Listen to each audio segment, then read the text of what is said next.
Hello everyone. चलिए start करते हैं 21 मई 2024 के करंट अफेयर्स को।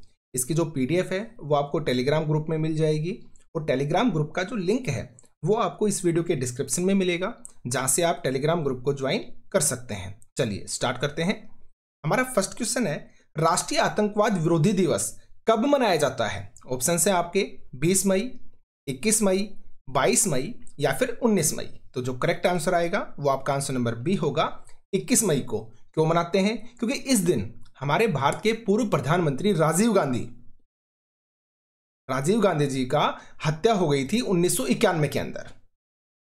ठीक है, तो इस वजह से हम हर साल 21 मई को भारत में क्या मनाते हैं? आतंकवाद विरोधी दिवस मनाते हैं। आपको याद रखना है। ठीक है, चलिए आगे बढ़ते हैं। तो इंपॉर्टेंट डेज जो आपको याद रखने हैं मई के अंदर, अंतर्राष्ट्रीय श्रम दिवस 1 मई, विश्व टूना दिवस 2 मई, विश्व प्रेस स्वतंत्रता दिवस 3 मई और हमारी रैंक कितनी है? 159। भारत की जो रैंक है विश्व प्रेस स्वतंत्रता जो सूचकांक आता है उसमें 159 है, याद रखेंगे आप। अंतर्राष्ट्रीय अग्निशमन दिवस 4 मई, कोयला खनिक दिवस 4 मई, विश्व पुर्तगाली भाषा दिवस 5 मई, विश्व अस्थमा दिवस 7 मई, विश्व रेड क्रॉस दिवस या फिर विश्व थैलेसीमिया दिवस या रेड क्रिसेंट दिवस आपका 8 मई को, अंतर्राष्ट्रीय अर्गानिया दिवस या अंतर्राष्ट्रीय ल्यूपस दिवस 10 मई, राष्ट्रीय प्रौद्योगिकी दिवस 11 मई को, विश्व प्रवासी पक्षी दिवस 11 मई और मैंने आपको बताया था कब, मई और अक्टूबर के दूसरे शनिवार को। यह आपको याद रखना है। तो 2024 में मई में कब आया? 11 मई को और अक्टूबर में आपका 12 अक्टूबर को। ठीक है, अंतर्राष्ट्रीय नर्स दिवस 12 मई। थीम क्या है? Our nurses our future, the economic power of care. अंतर्राष्ट्रीय परिवार दिवस 15 मई। थीम है आपका फैमिलीज एंड क्लाइमेट चेंज, याद रखेंगे आप। आगे बढ़ते हैं। सिक्किम दिवस 16 मई को, राष्ट्रीय डेंगू दिवस 16 मई को। थीम क्या है? Dengue prevention, our responsibility for a safer tomorrow. ठीक है, विश्व दूरसंचार और सूचना समाज दिवस 17 मई को। आपकी थीम है digital innovation for sustainable development, याद रखना है भाई। अंतर्राष्ट्रीय संग्रहालय दिवस 18 मई, अंतर्राष्ट्रीय मधुमक्खी दिवस 20 मई। थीम है आपका कनेक्ट विद यूथ। ठीक है, चलिए आगे बढ़ते हैं। इब्राहिम रईसी जिनका हाल ही में निधन हो गया, कहां के राष्ट्रपति थे? ऑप्शन हैं आपके अफ्रीका, अफगानिस्तान, कुवैत या फिर ईरान। तो इसका जो करेक्ट आंसर आएगा वो आपका आंसर नंबर डी होगा, ये ईरान के राष्ट्रपति थे। ठीक है, ये इनका इमेज है, आप अच्छे से देख सकते हैं। ठीक है, अच्छा साथ में इनका क्या हुआ था कि हेलीकॉप्टर के अंदर जब ये आ रहे थे, कहां से आ रहे थे? अजरबैजान से ये वापस आ रहे थे। उस समय जो इनका हेलीकॉप्टर है वो दुर्घटनाग्रस्त हो गया था, जिसमें इनके साथ विदेश मंत्री भी थे और जिनका नाम था हुसैन अब्दुल्ला। क्या नाम था? हुसैन अब्दुल्ला। तो इन दोनों का ही उसके अंदर क्या हो गया? निधन हो गया। ठीक है, याद रखना आपको। चलिए एक्सप्लेनेशन को देखते हैं कि ईरान के राष्ट्रपति इब्राहिम रईसी, हेलीकॉप्टर दुर्घटना में मृत्यु हो गई इनकी। तो ईरान के राष्ट्रपति और ईरानी विदेश मंत्री जिनका नाम था हुसैन अब्दुल्ला, ये है आपके हुसैन अब्दुल्ला जी। तो हियान को ले जा रहा हेलीकॉप्टर जहां दुर्घटनाग्रस्त हुआ वहां किसी के जीवित होने का कोई संकेत नहीं है और हेलीकॉप्टर ने कल दोपहर देश के उत्तरी हिस्से में घने कोहरे से हो रही कठिनाइयों के बाद हार्ड लैंडिंग की थी और उस समय राष्ट्रपति रईसी अजरबैजान की यात्रा के बाद वापस ईरान लौट रहे थे। तो यही चीजें आपको याद रखनी है कि कौन है? इब्राहिम रईसी जी ईरान के राष्ट्रपति थे और विदेश मंत्री कौन थे? हुसैन अब्दुल्ला जी। ठीक है, और ये कहां से वापस लौट रहे थे? अजरबैजान की यात्रा करके वापस लौट रहे थे ईरान, जब इनका जो हेलीकॉप्टर वो दुर्घटनाग्रस्त हो गया था। चलिए आगे बढ़ते हैं। ईरान के कार्यवाहक राष्ट्रपति बने हैं। अब नॉर्मल सी बात है, रईसी जी की डेथ के बाद तो उनके जो कार्यवाहक जो राष्ट्रपति बने हैं वो कौन बने हैं? ऑप्शन है आपके मोहम्मद खतामी, हसन रूहानी, मोहम्मद मोखबर और अयातुल्ला अली खामेनेई। तो इसका जो करेक्ट आंसर आएगा वो आपका आंसर नंबर सी होगा, मोहम्मद मोखबर। ठीक है, ये आप देख सकते हैं। और ये क्या है? ये ईरान के उपराष्ट्रपति हैं। ईरान के ये उपराष्ट्रपति हैं। इनको कार्यभार संभाला है किसका? राष्ट्रपति का। ठीक है, याद रखेंगे आप। तो ऑप्शन क्या हो जाएगा आपका? Option number C. तो देखिए, ईरान के सर्वोच्च नेता हैं अयातुल्ला अली खामेनेई।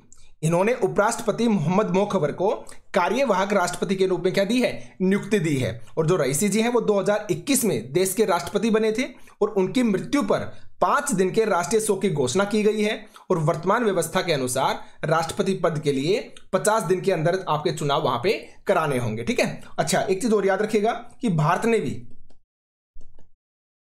भी 21 मई को 21 मई को राजकीय शोक दिवस के रूप में मनाने का फैसला किया है। किस वजह से? इस दुख की वजह से। तो ईरान के राष्ट्रपति जी रईसी जी जिनका निधन हो गया, तो उनको श्रद्धांजलि देने के लिए 21 मई को भारत के अंदर राजकीय शोक दिवस मनाने की घोषणा की है भारत ने। तो ये भी आपको याद रखना है भाई। आगे चलते हैं। अब देखिए कुछ राष्ट्रपति और जो प्रधानमंत्री जो नए बने हैं, तो उनके कुछ नाम हैं जो आपको याद रखने हैं, एक बार रिवाइज हो जाएंगे कि शेख अहमद अब्दुल्ला अल अहमद अल सबा ये प्रधानमंत्री बने हैं कहां के? कुवैत के।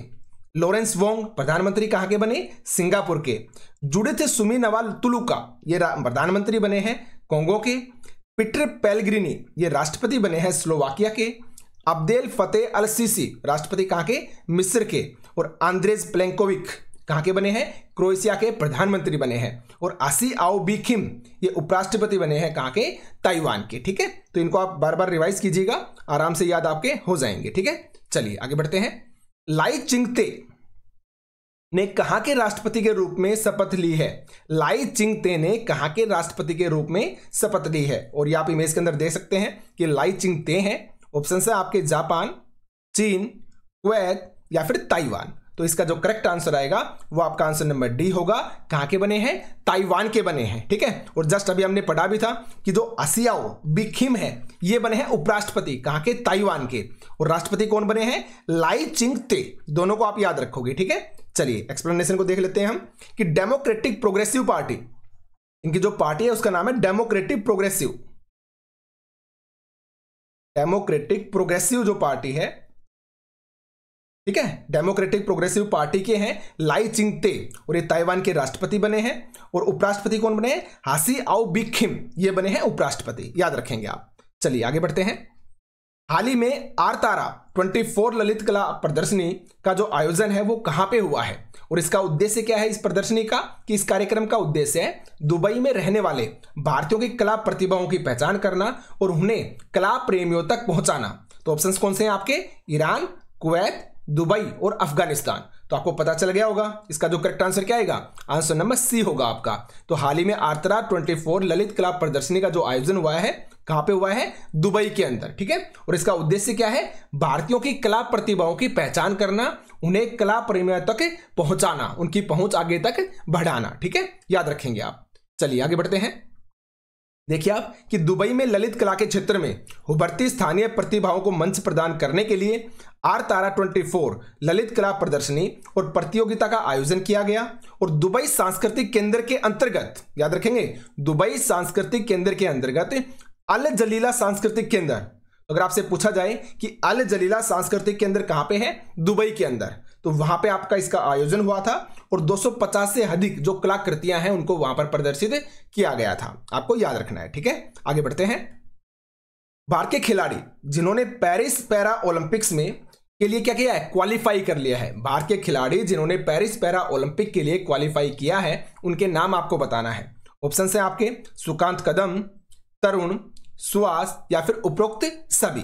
तो इसका जो करेक्ट आंसर आएगा वो आपका आंसर नंबर डी हो जाएगा, उपरोक्त सभी। यानी कि इन सभी ने जो पेरिस पैरा ओलंपिक है उनके लिए क्वालिफाई कर लिया है। और ये SL4 एक श्रेणी होती है, उसके अंतर्गत क्वालिफाई किया है। अब आपके माइंड में आएगा कि SL4 श्रेणी क्या होती है? ये आपके विकलांग श्रेणी होती है, जिसमें ना जो व्यक्ति है वो पैरों से नहीं चल सकता है, पैरों से वो विकलांग होता है, वो SL4 श्रेणी के अंदर आता है। तो तरुण, सुहास और सुकांत तीनों आपकी SL4 जो श्रेणी है उसके अंदर इन्होंने क्वालिफाई किया है। ठीक है, और जो सुकांत कदम है इनके बारे में याद रखेंगे आप। जो सुकांत कदम है ये पहली बार पैरा ओलंपिक्स में क्या कर रहे हैं? भाग ले रहे हैं। ठीक है, तो याद रखेंगे सारी चीजों को आप। आगे बढ़ते हैं। देखिए आप कि भारतीय प्रमुख पैरा शटलर सुकांत कदम, तरुण और सुहास ने पेरिस में होने वाले पैरा ओलंपिक्स में अपने लिए जगह बना ली है। तो किस लिए? ये देखिए शटलर क्या होता है? जो बैडमिंटन से संबंधित होता है। शटल मारते हैं ना, बैडमिंटन के अंदर होता है ना, तो बैडमिंटन से संबंधित है, याद रखना है आपको। ठीक है, तो सुकांत कदम, तरुण और सुहास। ठीक है, सुकांत कदम पहली बार पैरा ओलंपिक में भाग लेंगे और पुरुषों की SL4 श्रेणी में खेलेंगे। और SL4 श्रेणी क्या होती है? मैंने लिख भी दिया है कि यह वह श्रेणी है जिसमें खिलाड़ियों के पैरों में क्या होती है? विकलांगता होती है। और तरुण और सुहास ने भी इसी श्रेणी में क्या किया है? क्वालिफाई किया है। और ये बैडमिंटन से संबंधित है तीनों। ठीक है, याद रखना आप। चलिए नेक्स्ट बताएंगे। विश्व पैरा एथलेटिक्स चैंपियनशिप में महिलाओं की 400 मीटर T20 स्पर्धा में विश्व रिकॉर्ड तोड़कर स्वर्ण पदक किसने जीता है? यानी कि गोल्ड मेडल जीता है भाई। क्या जीता है? Gold medal. ऑप्शन है आपके प्रीतिपाल, दीप्ति जीवांजी, ब्रियाना क्लार्क या फिर पूजा यादव। तो इसका जो करेक्ट आंसर आएगा वो आपका आंसर नंबर बी होगा। दीप्ति जीवांजी ने क्या जीता है? स्वर्ण पदक जीता है विश्व पैरा एथलेटिक्स चैंपियनशिप के अंदर। ठीक है, इसके अलावा और क्या इंफॉर्मेशन आप याद रखोगे? देखिए कि कहां पे हो रही है? जापान के कोबे में हो रही है, और यहां पे दीप्ति जीवांजी ने स्वर्ण पदक जीता है। और कितनी देर में इन्होंने 400 मीटर की दौड़ को क्लियर किया? 55.07 सेकंड के अंदर। इसके अंदर 55.07 सेकंड के अंदर इन्होंने इस प्रतियोगिता को क्या किया था? कंप्लीट कर लिया था। तो ये चीज आप अच्छे से याद रखोगे। ठीक है, और इन्होंने रिकॉर्ड तोड़ दिया, इन्होंने वर्ल्ड रिकॉर्ड, विश्व रिकॉर्ड तोड़ा है। किसका? ब्रियानी क्लार्क का। किसका तोड़ा है? ब्रियानी क्लार्क। ब्रियानी क्लार्क का विश्व रिकॉर्ड था उनका, उन्होंने तोड़ दिया है। और ये ब्रियानी क्लार्क कहां से हैं? ये आपके यूएसए से हैं, और इनका रिकॉर्ड क्या था? 55.12 सेकंड के अंदर इन्होंने किया था। तो अब जो हमारी हैं दीप्ति जीवांजी, इन्होंने 55.07 सेकंड में इस रिकॉर्ड को तोड़ दिया है, याद रखेंगे आप। और पुरुषों की डिस्कस थ्रो में योगेश कथुनिया ने रजत पदक जीता है, यानी कि सिल्वर मेडल। और चैंपियनशिप के तीसरे दिन महिलाओं की T35 फाइनल स्पर्धा में प्रीतिपाल ने कांस्य पदक जीता है, और हाई जंप स्पर्धा में निषाद कुमार ने सिल्वर मेडल। ये निषाद कुमार वाला क्वेश्चन हम पहले भी कर चुके हैं। ठीक है, तो टोटल कितने आपके 4 पदक जीते जा चुके हैं आपकी पैरा एथलेटिक्स चैंपियनशिप के अंदर, जो कहां पे हो रही है? जापान के कोबे में। एक आपके दीप्ति जीवांजी हो गई, एक आपके योगेश कथुनिया हो गई, प्रीतिपाल हो गई, और आपके निषाद कुमार। प्रीतिपाल ने कांस्य पदक, निषाद कुमार ने और योगेश कथुनिया ने आपका रजत पदक यानी कि सिल्वर मेडल, और आपके दीप्ति जीवांजी ने कौन सा? Gold medal. तो ये सारी चीजें आपको याद रखनी है अच्छे से। ठीक है, चलिए आगे बढ़ते हैं। ताजा दूध बेचने के लिए भारत की किस दुग्ध कंपनी ने अमेरिका के मिशिगन दुग्ध उत्पादक निकाय के साथ साझेदारी की है? ऑप्शन है आपके मदर डेयरी, अमूल, दूध सागर डेयरी, और इनमें से कोई नहीं। तो इसका जो करेक्ट आंसर आएगा क्या आएगा? आपका आंसर नंबर बी हो जाएगा। ठीक है, अमूल ने किया है। कहां पे ये कंपनी? गुजरात के अंदर। ये भी आप याद रख सकते हैं। ठीक है, तो इसका जो करेक्ट आंसर आएगा अमूल आएगा, कि अमूल ने अमेरिका के मिशिगन दुग्ध उत्पादक जो कंपनी है, निकाय है, उसके साथ साझेदारी की है ताजा दूध बेचने के लिए। ठीक है, चलिए आगे बढ़ते हैं। डोमिनिकन गणराज्य के राष्ट्रपति अबिनेडा ने कौन से कार्यकाल के लिए फिर से ये चुने गए हैं? तो ये आपके क्या है? एबिनेडर हैं, तो फिर से आपके राष्ट्रपति बन गए हैं। कहां के? डोमिनिकन गणराज्य के। तो ये कौन से बार बने हैं? कौन सी बार ये बने हैं? ऑप्शन है आपके सेकंड, थर्ड, फोर्थ या फिर फिफ्थ। तो जो करेक्ट आंसर आएगा वो आपका आंसर नंबर फर्स्ट हो जाएगा, कि सेकंड नंबर के ये बने हैं। ठीक है, आंसर नंबर फर्स्ट, सेकंड बार बने हैं ये। और कितने साल के लिए? फिर से 4 साल के लिए। वहां पे राष्ट्रपति 4 साल के लिए होता है। ठीक है, याद रख सकते हैं आप। चलिए आगे बढ़ते हैं। एयरबस हेलीकॉप्टर ने भारत में हेलीकॉप्टर के वित्त पोषण के लिए किस बैंक के साथ साझेदारी की है? ऑप्शन है आपके SBI bank, ICICI bank, SIDBI bank या फिर पीएनबी बैंक। तो जो करेक्ट आंसर आएगा वो आपका आंसर नंबर सी हो जाएगा। सिडबी बैंक के साथ जो एयरबस हेलीकॉप्टर है, उन्होंने क्या की है? साझेदारी की है। ठीक है, किसके साथ? सिडबी बैंक के साथ। आपको याद रखना है। देखिए आप कि एयरबस हेलीकॉप्टर और भारतीय लघु उद्योग विकास बैंक, जिसे बोलते हैं सिडबी, ने भारत में एयरबस के हेलीकॉप्टरों की खरीद के वित्त पोषण के लिए एक समझौता ज्ञापन पर क्या किए हैं? हस्ताक्षर किए हैं। एक एएमयू पर हस्ताक्षर किए हैं। और एएमयू के तहत एयरबस हेलीकॉप्टर और सिडबी दोनों भारत में संभावित नागरिक हेलीकॉप्टर ऑपरेटरों की पहचान करेंगे, जो हेलीकॉप्टर खरीदने के लिए वित्त पोषण समाधान में क्या रखते हैं? रुचि रखते हैं। तो आंसर क्या हो जाएगा आपका?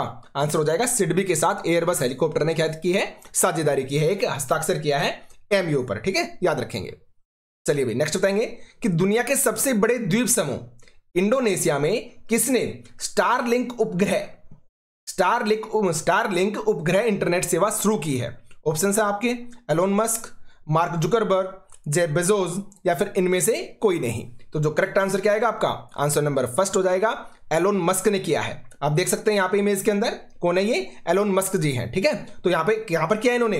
इंडोनेशिया के अंदर। यहां पे देखिए आप कि एलोन मस्क ने दुनिया के सबसे बड़े द्वीप समूह स्टारलिंक उपग्रह इंटरनेट सेवा शुरू करने के लिए रविवार को इंडोनेशिया के रिजोर्ट द्वीप बाली की यात्रा की है। तो कहां पे किया है इन्होंने? इंडोनेशिया के अंदर किया है। ये आपको याद रखना है अच्छे से। और क्या नाम है? स्टारलिंक उपग्रह इंटरनेट सेवा। ओके, चलिए आगे बढ़ते हैं। देखिए ये आपके इंपॉर्टेंट क्वेश्चंस थे आज के। अब हम जो रिवीजन जो डेली करते हैं, क्योंकि रिवीजन आपका मस्ट है, याद रखें हमेशा। अगर रिवीजन आपका बार बार होता रहेगा तो चीजें आपके माइंड में सेट रहेंगी, आप उनको नहीं भूल पाएंगे। ठीक है, तो एक बार फटाफट हम रिवाइज कर लेते हैं कि आकाशवाणी के महानिदेशक के रूप में पदभार किसने संभाला? मौसमी चक्रवर्ती जी ने। हाल ही में किन खिलाड़ियों को टॉप्स योजना के विकास समूह में शामिल किया गया? अनाहत सिंह, वेलावन सेंथिल कुमार, हबे सिंह को। जापान के कोबे में होने वाली विश्व पैरा एथलेटिक्स चैंपियनशिप में हाई जंप के अंदर रजत पदक यानी कि सिल्वर मेडल किसने जीता? निषाद कुमार ने। हमने अभी किया था ना क्वेश्चन पीछे। चलिए, सुप्रीम कोर्ट बार एसोसिएशन के अध्यक्ष चुने गए हैं कपिल सिब्बल जी। और हाल ही में किसे मिस पिंक नेपाल 2024 चुना गया? अनमोल रॉय को। ठीक है, एलोडा कप के फाइनल में पहुंचने वाली 4th भारतीय महिला मुक्केबाज बनी है निखत जरीन जी। किस देश ने भारतीय मूल के तमिलों के उस देश में 200 वर्ष पूरे होने पर एक डाक टिकट जारी किया है? किसने? श्रीलंका ने डाक टिकट जारी किया है। ठीक है, आगे बढ़ते हैं। 25वां कारगिल दिवस, कारगिल विजय दिवस के उपलक्ष्य में भारतीय सेना ने कहां पर मुफ्त चिकित्सा शिविर का आयोजन किया? लद्दाख के द्रास के अंदर। ठीक है, और 26 जुलाई को आपका होता है क्या? कारगिल दिवस। ठीक है, और हाल ही में किस देश ने पर्यावरण संरक्षण से संबंधित नए वीजा कार्यक्रम की घोषणा की है? संयुक्त अरब अमीरात ने। ठीक है, फीफा वुमेन्स वर्ल्ड कप 2024 की मेजबानी कौन सा देश करेगा? ब्राजील करेगा। और 2023 में किसने की थी? ऑस्ट्रेलिया और न्यूजीलैंड ने। ऑस्ट्रेलिया एंड न्यूजीलैंड ने। थाईलैंड ओपन 2024 का पुरुष डबल्स बैडमिंटन का खिताब किसने जीता है? सात्विक साईराज रंकीरेड्डी और चिराग शेट्टी। दोनों कहां से हैं? अपने भारत से हैं। ठीक है, तो ये चीजें आपको अच्छे से याद रखनी है। चलिए आगे बढ़ते हैं। नेक्स्ट है आपका कि हाल ही में विप्रो कंपनी के चीफ ऑपरेटिंग ऑफिसर यानी कि COO के पद से इस्तीफा किसने दिया है? अमित चौधरी ने। और इस्तीफा देने के बाद जो नए बने हैं, कौन बने हैं? संजीव जैन। तो दोनों आपको याद रखने हैं। विदेश व्यापार महानिदेशालय की निर्यात बंधु योजना पर 1 दिवसीय निर्यात जागरूकता संगोष्ठी का जो आयोजन किया गया, कहां पे? ईटानगर, अरुणाचल प्रदेश में। और हाल ही में कौन अपने सभी ग्लेशियर खोने वाला दुनिया का पहला देश बन गया है? कौन है? वेनेजुएला। ठीक है, याद रखना आपको। बांग्लादेश में प्रधानमंत्री शेख हसीना का 44वां घर वापसी दिवस मनाया गया। भारत और मंगोलिया के रक्षा मंत्रालयों के बीच में जो 12वीं संयुक्त कार्यकारी समूह की बैठक संपन्न हुई थी, कहां पे? उलानबतर, जो कहां पे है? मंगोलिया की राजधानी है। ठीक है, और open network for digital commerce startup, जिसे मैंने बताया था ना ONDC, शॉर्टकट में आपको ONDC लिखा हुआ भी मिल सकता है। तो open network for digital commerce startup महोत्सव का जो आयोजन हुआ था, कहां पे? नई दिल्ली के अंदर। और हाल ही में हाइड्रोजन और ग्लोबल डीकार्बोनाइजेशन पर भारत अमेरिका कार्यशाला कहां पर आयोजित की गई? विशाखापट्टनम, जो कहां पे पड़ता है? आंध्र प्रदेश के अंदर। ठीक है, तो यहां पे आपकी आयोजित की गई थी भारत और अमेरिका के बीच में। आगे देखते हैं।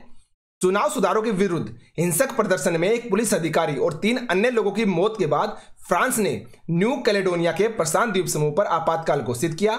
37वां टोक्यो अंतर्राष्ट्रीय फिल्म महोत्सव के जो अध्यक्ष होंगे टोनी लेउंग होंगे, जो कहां से हैं? हांगकांग से। और ये क्या है? एक एक्टर है। ठीक है, फोर्ब्स लिस्ट के अनुसार सर्वाधिक कमाई करने वाले एथलीट कौन बन गए हैं? Cristiano Ronaldo. याद रखेंगे आप। अमेरिका ने क्यूबा को विदेश विभाग के हिंसक समूहों के खिलाफ पूरा सहयोग न देने वाली सूची से क्या कर दिया है? हटा दिया है। मैंने आपको लास्ट वीडियो में समझाया था कि क्या होता है ये। ठीक है, किस देश ने हाल ही में गुणवत्ता संबंधित चिंताओं के कारण भारतीय मसाला मिश्रण उत्पादों की बिक्री पर प्रतिबंध लगा दिया है? तो हाल ही में नेपाल ने लगाया है। इससे पहले जो हांगकांग और सिंगापुर है वो भी लगा चुके हैं। ठीक है, नेचुरल आइसक्रीम के फाउंडर जिनका हाल ही में निधन हो गया, रघुनंदन कामथ जी हैं। याद रखना है आपको। और कोडिन्ना वन्यजीव अभ्यारण्य, जहां श्रीलंकाई सवर्णपीठ वाले मेंढक की खोज की गई है, कहां पर स्थित है? आंध्र प्रदेश। और मेंढक का नाम क्या है? हाइलाराना ग्रेसिलिस। हाइलाराना ग्रेसिलस। अंतरराष्ट्रीय संग्रहालय दिवस 18 मई को। हाल ही में खोजी गई हेब्रोसेस्टम और इरूरा सिंदुरनी किसकी प्रजातियां हैं? मकड़ी की प्रजातियां हैं। याद रखना है। एडविट किस देश के पहले अश्वेत अंतरिक्ष यात्री बने हैं? तो कहां के बने हैं? ये अमेरिका के बने हैं। ठीक है, उसके बाद देखते हैं हम कि नारायण वागुल जिनका हाल ही में निधन हो गया, किस बैंक के पूर्व अध्यक्ष थे? ICICI बैंक के। याद रखना है। और हाल ही में FSSAI ने किस रासायनिक यौगिक पर लगे प्रतिबंध को सख्ती से अनुपालन करने को कहा है? कैल्शियम कार्बाइड को। ठीक है, क्योंकि इससे क्या निकलती है? एसिटिलीन गैस निकलती है, जो कि हानिकारक होती है। सीतामन मंदिर कहां पे स्थित है? श्रीलंका के अंदर। और विश्व दूरसंचार और सूचना समाज दिवस कब मनाया जाता है? 17 मई को। ठीक है, तो ये आज के आपके करंट अफेयर थे, ये आपका रिवीजन था। तो वीडियो को डेली आप देखिए, और अगर आपको वीडियो अच्छी लगती है तो प्लीज़ आप कमेंट और शेयर भी किया करें ताकि बाकी लोगों तक भी पहुंचा जा सके। उसके लिए आपका बहुत बहुत धन्यवाद। Thank you. मिलते हैं कल सुबह 5:30 बजे। ठीक है।